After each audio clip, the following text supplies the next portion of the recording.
Welcome to Moments with Marianne. This is your host, Marianne Pastana. And we're here today with special guest, Julie Cropp Gareleck, who's here to share with us her new book, Dare to Become, From the Corner Booth to the Corner Office. So are you ready to embark on a major business transformation, but unsure where to begin? Well, today's guest is going to answer just that.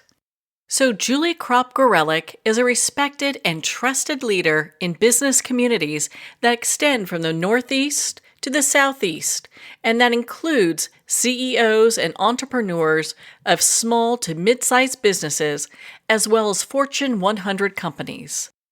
As the CEO of Junction Creative, an award-winning strategic agency that combines the intellectual capital of a business consulting firm with the creative execution of an advertising agency, Julie has consulted with more than 450 companies to build sustainable revenue-generating strategies. So let's welcome to the show, Julie Cropp Gareleck. Thank you. Great to be here. My goodness, what an honor it is to have you here and to talk about this book. So what inspired you to write this? As a business owner and an entrepreneur for the last 15 years, I had always in the back of my mind wanted to write a book, wasn't sure what I wanted to write the book about. And when I celebrated 13 years in business, as I was looking to set new milestones and new goals for myself, I was feeling a bit lost and decided to revisit journals that I had written from the time I was 16 years old until present day. I'm in my mid 40s, so lots of time has passed. I actually found strength in revisiting my past and realized that that 20-year-old that I once was fearless and eyes wide open. And it sort of reminded me of all of the things that I had been through, good and bad, over the course of my 25-year career. And it really inspired me to sit down and write this book, detailing my journey from working in my parents' restaurant when I was 16 years old and how the foundation really prepared me for venturing into the corporate world and eventually starting my own business. So let's touch on that for a minute because I found that so fascinating. So what would you say that early kind of work experience, how that shaped your business mindset? Absolutely. I mean, when you're 16, you're worried about hanging out with your friends on the weekend and, being young. But when I was 16 and my parents invested in themselves and also invested in the restaurant, it really became a family affair. And so I was working a lot more hours probably than most folks my age. But the beauty of it is that my parents really taught my sister and I the foundation of the business, what it took to hire and fire employees, how to put together a schedule, how to be financially responsible, how to juggle all of the things that come along with owning a business. I know in today's world, we glamorize business as, the $100,000 startup or $100 million business, and it all sounds so exciting. But in reality, behind the scenes, it takes a lot of grit, it takes a lot of hard work, and what they taught us at such an instrumental age, I mean, really laid the foundation for work ethic for me. And as I entered into the corporate world, I actually found those jobs to be a little less taxing than having worked the family business. So it definitely shaped my approach to work. It also opened my eyes to what was possible when you own and operate a business.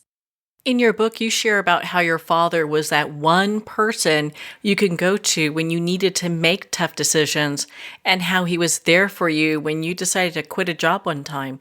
Can you share about that with us? I don't advocate that people go quit their jobs. But yes, I in fact did quit my job and started my business the very next day. So I had reached a point in my career where I realized that if I wanted the type of environment that was positive and productive and that aligned with my goals, that I needed to create that for myself. And that's exactly what I did. Was it that moment that propelled you to start your own business?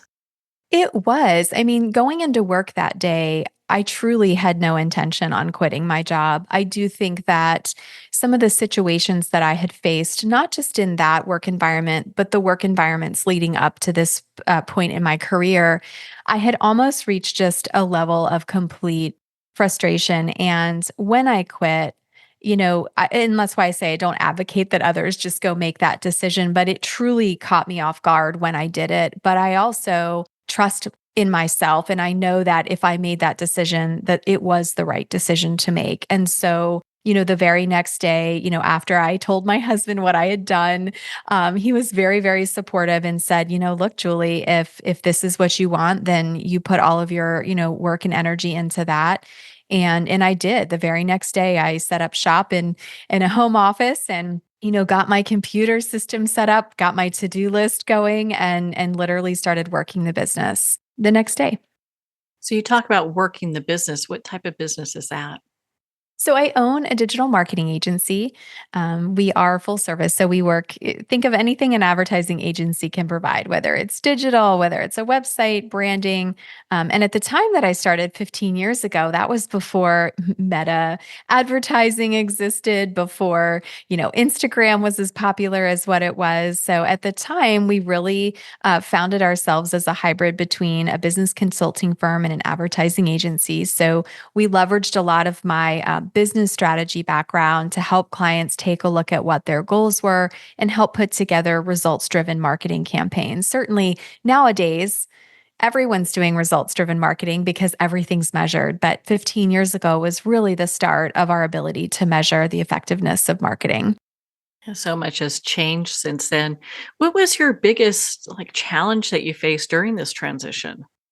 Anytime you make a big jump like that, it's definitely a wake-up call from the standpoint that you don't have the consistency of a paycheck coming in every month, and that the success of the business really does rest on your shoulders. And so initially, because in my background, I had worked with, growing companies, I worked for an entrepreneurship institute, I knew what steps I had to take, right? Developing a business plan, putting together a website, going to the bank.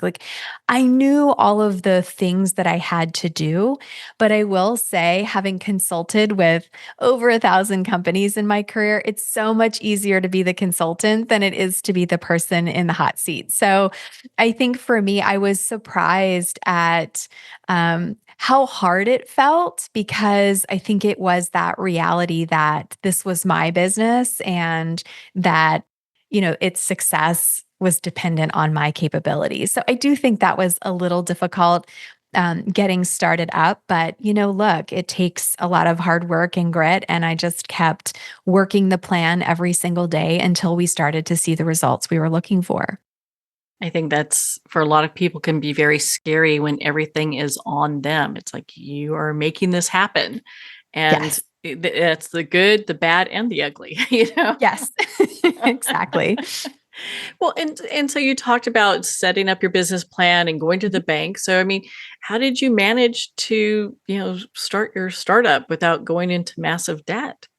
Yeah, it's a great question. So, when I started my business, I had decided that, I was very fortunate that I had saved some money from, my previous jobs that I'd had, and I had money in the bank. And I said to myself, look, there's enough money in here for personal expenses and to invest in the business for the next year to year and a half comfortably, right? Without having to make any adjustments to my day to day.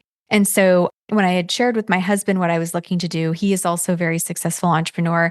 He had offered to fund the business and said, "Look, if giving you some funding will help you get there faster, I'm happy to do that." And I actually said no. um, I really felt it was important for me to learn those lessons by using my own money. I bootstrapped the business, and literally, was very mindful of what money I did have available. And while it might have taken me a little bit longer, right, to get there, I didn't want to take on debt from, traditional bank financing. I didn't want to find an investor. And so I really just went through my savings. And fortunately, 18 months into the journey, I was able to start closing very large corporate deals that, ended up putting money back into the savings account. But it definitely was difficult to manage. And I definitely think that experience, even to this day, 15 years in, has really taught me the value of every dollar that I earn and every dollar that we save. So it was definitely a good lesson. Well, having that knowledge to take people from a starting point to business success, I mean, what a game changer that is. Yeah, absolutely. Yeah, no, and it makes it a lot worth it. I've worked with a lot of companies that have gotten funding, and I think sometimes depending on the company, depending on the individual, they can get lost in, they're used to making the big salaries. They're still getting the big salaries, but I do think there's something to be said for not taking a penny out of the business and really learning just how difficult it is to put those numbers on a spreadsheet, right? And how to then end up funding yourself and building that salary for yourself. So it's definitely difficult, but a great experience. So, what would you say are some strategies that people can use to manage finances effectively, especially early on in the stages of a startup? Yeah, great question. First thing I would tell anyone that's starting this process is it always takes a little bit longer than you think. So when I started my business, I said, hey, within 12 months, I should be at this level. It's really more like 18 months, right? So, definitely be realistic in terms of the time to get to profitability or that time to get to significant revenue. So 18 months is really a good timeline to look at. The other thing I would say is that if you are not someone who loves financial spreadsheets and you are not somebody who's had a lot of exposure to building spreadsheets, right? I would say, invest in any type of courses that you can, just so that you can learn the fundamentals of kind of accounts receivable, accounts payable. And, the last thing I would say to people is once you've sort of gotten that knowledge, or if you already have that knowledge, that it's so critical as you start to hire employees that you always maintain enough financial visibility to protect those roles 6 months to a year out. Now, certainly in some businesses, you could lose a huge account that you didn't see coming, which can completely happen. But if you are going to look at hiring employees that come in, make sure you can pay that person their salary. Make sure you have visibility 6 months to a year out, because that will definitely lighten the stress level, knowing that you have that income to support that person so you aren't sort of earning it as you go. So, how did you develop the grit and determination that you have that played such a crucial role in your success? I attribute that, and I talk about this in the book. I attribute it a lot to watching my parents as they invested in the restaurant. They both worked in the corporate environment for 20 plus years. They bought a restaurant they had never eaten in. They took on a challenge that maybe wasn't the most popular. But, I watched them day in and day out for the better part of 10 years really pour their heart, their soul, their work. I mean, they led by example. If we were short a dishwasher, my dad or myself or my sister or my mom, we washed dishes, right? If a waitress was out, we waited tables. I mean, we really worked the business, and it was a hard business. The restaurant business is a hard business, and I will say having watched them lead that team and really show us all what it took, I am glad that I wasn't too indignant as a teenager to listen. But I look back and if you've ever worked in a restaurant and ever served breakfast, lunch, or dinner to thousands of people through the course of a day, there's nothing quite like standing behind a hot line in the kitchen and having 30 customers waiting for food out front. So the pressures are high. And I will say, just working in an environment like that really did prepare me when I came out of college and entered into the workforce. I can see how that would also deal with business stress, Yes, exactly. Yes. Oh my goodness. Well, and so how do we determine our managing style? Because I know there are lots of different styles out there now, and some are more popular than others. That's another, I wish I could pinpoint just one thing. What I can tell you is that, in my career, I had the privilege of working with mentors that really taught me a lot of great things on how to communicate, how to operate in the business world. And then I also worked for some folks who were not as supportive, and environments that were maybe a little bit more toxic, if that's what you want to call it. And I think that what I took from it is I knew what I never wanted to be. And I knew what it felt like to work for those mentors and how it made me feel as someone that worked with them. And so when I started Junction, I really wanted to carry over the positive sides that I had experienced and also not replicate some of the mistakes that I had experienced for myself. And it certainly isn't perfect. I will tell you, in the 15 years, generations are different, from baby boomers to Gen Xers, millennials, Gen Zs. They all have a different approach to work, a different expectation from a work environment. So I would say that my management style is probably a work in progress, but at its core, there are just some key, foundational items that I expect from the team and that they expect from me. And I just try to always remember not to become the things that I disliked so much prior to starting my own company. Well, on that note, we're going to pause here for a quick break. We've been speaking with Julie Cropp Gareleck in regards to her new book, Dare to Become, From the Corner Booth to the Corner Office. You've been listening to Moments with Marianne.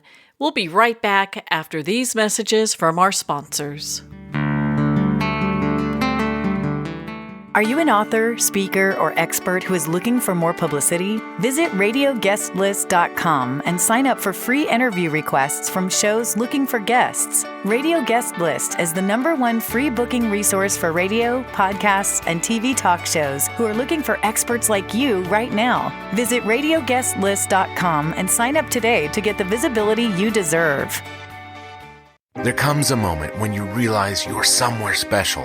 When you discover that each beautiful creature that you see has been rescued from a life of absolute horror and brought to this incredibly free place. Here's where their lives were forever changed, and where yours will as well. Discover over 500 tigers, bears, and lions at the brand new visitor center at the Wild Animal Sanctuary just outside Denver. For more information, visit wildanimalsanctuary.org. Discover true freedom at the Wild Animal Sanctuary. Internationally recognized and award-winning author Judy Goodman works and teaches outside the box of limited thinking. Working with people from every walk of life, her goal is to empower you to be the best you can be, no matter what the challenge is. Born with the gift of seeing beyond our normal vision, she has an extraordinary gift of working with every challenge. Teaching beyond conventional wisdom, her work is described as life-changing. Visit judygoodman.com. That's judygoodman.com.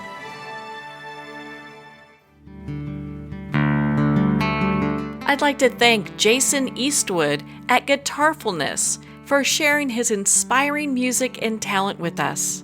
His music is known worldwide for cultivating atmospheres of harmony, inner peace, and clarity. Visit Jason's website at guitarfulness.com. Join his newsletter, be part of his community, and download his music. Welcome back to Moments with Marianne. We're here today with special guest Julie Cropp Gareleck, who's sharing with us her new book, Dare to Become, From the Corner Booth to the Corner Office. Now, we hear about this quite a bit, but I'd love for you to share about the importance of treating people with respect in our business. It's so critical. I think that technology has allowed us to become shorter with each other. We text, we use emojis to communicate. But I do think that in order for an environment to be successful, you do have to respect one another, and that's top down and bottom up, right? At Junction, one of the things I'm super proud of is that, our team, we all get along really well. We all work extremely hard, but we're all willing to jump in and help each other out if one of us is busy or maybe there's some pressure with a client. And at the end of the day, we do all respect each other for what we contribute to the team. There's no one person that's more important than another. And I do think that while that seems kind of simple or seems kind of, well, yeah, everyone should do that, there's so many people that don't do that. And so it's really, really important that you have respect, not just for your team members, but then that really translates to providing respect to your clients, right? Who are giving their money to our firm to deliver on a service. And so I do think at its core, it's one of the most important things that you can have in business. This must be a question you get quite often. How do we know when's the right time to hire our first employee? Yeah, timing is is hard. I will say in the early years, I probably took on too many responsibilities. I wore myself really thin.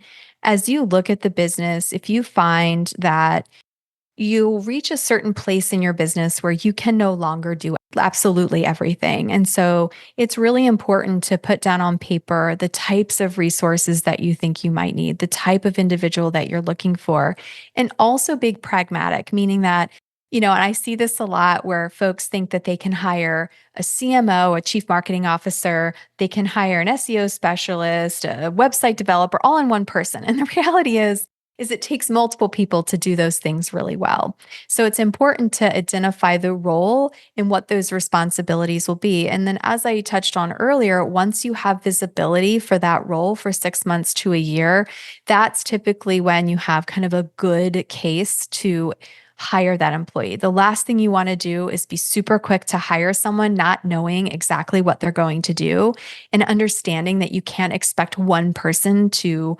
come to the business with the skill sets of four people, if that makes sense. That makes perfect sense. And I think for a lot of people who are startups or new entrepreneurs, they feel overwhelmed. There's so much on their plate with the work that they have that I'm sure one of the questions that keeps coming up time and time again is, when do I hire someone? I think for me, I was fortunate in the 18th month, we closed a large corporate account and I had to hire 10 plus people right away. But the budget supported that, right? But I will tell you, in that first couple of years, I was always fearful that if we lost that account, that how would that impact, right, those employees? And when you are hiring an employee, I think business owners do need to remember that you are responsible for their livelihood, that the money that you are paying them does pay for their life, and to not make those decisions so quickly. So I do think that's where I always talk about visibility, but it's really important to me because I don't want to become that entrepreneur that hires and then has to fire a month later because we lose a contract, right? That doesn't really set the business up to be sustainable over time. What are some of the key differences in managing, like, let's say, someone that's a Generation Z worker compared to a baby boomer? Yeah, I mean, it is different. I would say, both generations bring different skill sets to the table. I think the trick is, baby boomers, grew up in a work environment that didn't have technology, and then they watched technology explode and everything's changing every year. Everything, new versions, new platforms. Now AI is taking over.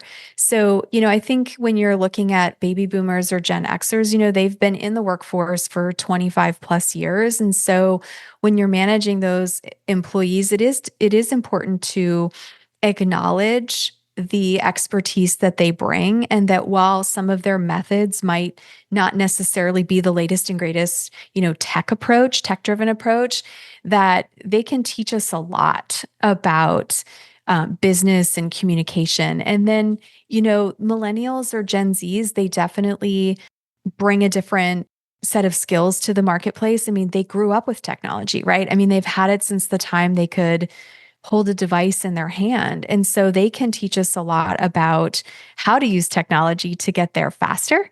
Maybe there's a better way, one that's not so laborious. But when you're managing them all in one workplace, I will say that I do think it's important to try to meet all of their needs as opposed to just listening to the loudest voice in the room. Because, everyone brings contributions and not everybody wants to have a happy hour at 4 or play ping pong at lunch. There are different wants and needs for each generation. I'm probably not the one that would play ping pong at lunch. So, I get it. Not that much fun. I probably wouldn't play ping pong at lunch. But I know for some people that's like a big deal, having that different kind of balance. And to brings me to my next question for you. I mean, when we talk about work-life balance, it seems that is something that people are really struggling with. So how do you do it? I mean, you've been running a successful company for so long. How do you manage that? Yeah, I would say first and foremost, work life balance is this ethereal concept, right? I mean, if you're working and building and growing a business, balance is not the word I would probably use to define it. What I will say is that rather than looking at work as, oh, I want work to be X and I want life to be Y, you really have to say, okay, what are my goals with a career? Obviously, not everybody wants to work 16 hours a day for 4 years to build a business, and that's okay, right? But I do think that it is about setting the right boundary. So for myself, I became a mom 6 years into owning a business, and I will tell you, it forced me to put in boundaries that I could adhere to so that I could still have my company and work, but I was still also available and accessible to my beautiful children. And so I've carried certain boundaries with me. So I end my day at 5. I spend time with my children. If I have to do emails after hours, I will do it once they're in bed.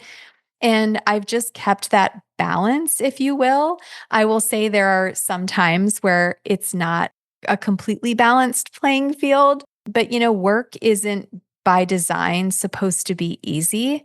Anyone who's been successful knows that. And so I do think instead of looking at it like work life balance, I think it's how do you set proper boundaries so that you're able to apply yourself to both areas of your life, whether it's work or your personal life. And boundaries are such a big deal. And especially when it comes to being able to turn off the work Yeah. so you can have that personal time because each has its own demands.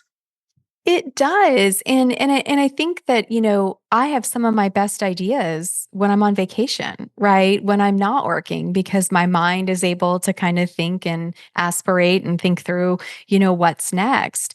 But I do think that the environment's changing to where companies are trying to improve the lines, right? Where you're not working until 9 o'clock at night or 10 o'clock at night. There are some companies where it's still required, right? To put in as many hours as you can in a day. But healthy boundaries and just checking in with yourself can help, right? And I know, for me, it was having children. Not everyone will have children, but really being able to take a look and say, hey, wait a second, if I'm going to be the best that I can be during the work hours, what do I need to put in place outside of work hours so that there is a balance between the two? And I do think in the early years, I didn't do enough of that. And so I work at it now every day just to make sure that it helps keep me level.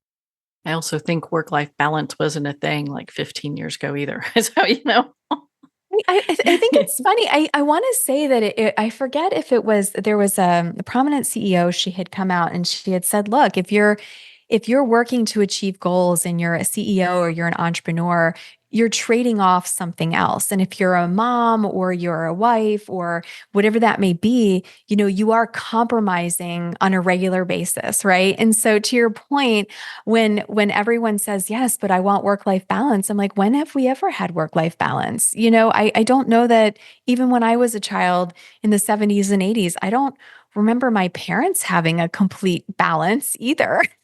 So I don't know. Maybe it's something we're all still striving to get to, but might take us a bit longer. yeah, it almost sounds like a unicorn. Yes. Yes.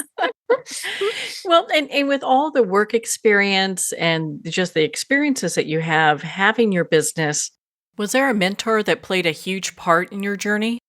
There have been several. I've been very fortunate, as I mentioned, to work with some great folks. Obviously, my parents or my first mentors, and both of them still continue to provide guidance to me even now. Right? They keep me in check. My first job in Philadelphia, I was very fortunate to work for a gentleman who really taught me how to operate in a high visibility environment. He taught me the skills and abilities that most bosses I don't think would have spent time on. He explained to me why things were a certain way. He explained to me that, hey, if you do this, then here are the two things that could happen as a result, right? And so he was also very instrumental. And then, certainly as I've grown in my career, there have been other mentors. It may sound silly, but, I learn a lot from my husband. He's an entrepreneur as well, and he has taught me so many things without realizing it. I'm a curious individual and I always want to learn from the people around me. So I've just been very, very lucky that the folks that have crossed my path have really lifted me up and helped me get to where I am today. One of the things that I've been kind of curious about is networking. And Mhm. you hear about this a lot. So, how important is networking in building and growing a business? It's important. And, call me old school, and I'm not that old, I do think that technology has pushed us to try all of these online lead gen, you know, ways to reach people. And I, still believe in the face-to-face coffee meeting, picking up a phone, doing a Zoom call, checking in with colleagues, returning favors as well, right? So networking isn't just about what can someone do for you. I really also feel like networking is about what can you do for others. And so when done correctly, you can build a community of people around you that are supporting you. And it's interesting to me in my career, the folks that I've either impacted or that have remembered me come back many years later, and you never know why they've crossed your path as you're networking. And then they come back and they bring an exciting deal or they make an introduction that changes the course of your business. And so I would encourage all people get out, network, get out of the office, have coffee, talk to people, get to know people, learn about their stories, learn about their businesses, and just make that a key component of your schedule. Because I really will say, like, if I look back and people ask me this all the time, like, hey, how did you build this and how did you meet these people? And I said it wasn't just that I met them once, it's that I've been friends or I've been colleagues with them for a decade, because it does take time to invest in people, so it is very important. And relationships, I heard this a long time ago, they're work. You have to put Yes. in work to them, but it's Yes. but it's so fulfilling. It is. And one of, my someone that I had met in college, we're still friends to this day. He supported me. I supported him when he started his business, which was before I started mine. And then when I started my business, he returned the favor. And we've continued to partner for the last 18 years. And when you look at those types of relationships, I put this in my book as well, is that when you meet these individuals or companies or colleagues that invest in you as much as you invest in them, it's really amazing to see what can come out of that. And I think, to your point, like relationships are the difference, right? When you're struggling, they're great because they'll build you up. And when things are great, they're also the people that are going to be standing behind you, cheering you on. But relationships aren't built in a day. And so you just don't know when that relationship, might become the most valuable. But if you invest the time and you invest in people, they will invest in you. What's a piece of advice that you would give somebody who is on the verge of becoming an entrepreneur, making that leap? If you've been thinking about it and you feel this pull to start your own or to take the leap to invest in yourself, I would tell anyone to be prepared that it's going to be probably the most difficult work you've ever done, but it will also be the most rewarding work that you've ever done. And that if you work the business every day, whether you have success or whether you have challenge, if you just keep moving forward, focused on what your goals are, you will get there. You just have to keep working it. And I think some days it's so easy to give up or it's so easy to maybe change our minds. But I do promise you, if you do invest in yourself and you have a plan in place and you follow that plan every day, you work the business, you will get there. How impactful is that? Well, Julie, I just love your book, Dare to Become. I thought it was such an informative and just great read. Where can our listeners connect with you and learn about your work and become part of your community? Absolutely. Well, everyone can find me on my website, which is www.juliecroppgareleck.com. They can easily find the book by Googling it and picking their favorite location. Well, Julie, thank you so much for taking the time to be on the show with us here today. Thank you so much for having me. Well, thank you, Julie. It has been such an honor to spend this time with you and to talk about your new book, Dare to Become, From the Corner Booth to the Corner Office. Dare to Become's available to Amazon, Barnes & Noble, and all indie retailers.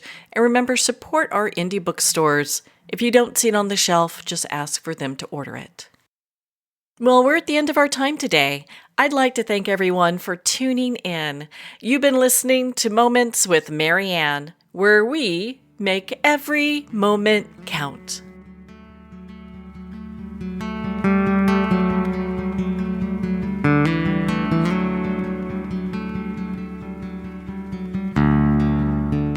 In a single moment, your life can change. Moments with Marianne is a transformative hour that covers an endless array of topics with the best of the best. Her guests are leaders in their fields, ranging from inspirational authors, top industry leaders, and business and spiritual entrepreneurs. Each guest is gifted and a true visionary, a recognized leader in her own work, and while teaching others to develop, refocus, and grow, Marianne will bring the best guest and sometimes a special surprise. Don't miss this. You never know just which moment will change your life forever. Make sure to tune in and visit momentswithmarianne.com for more information.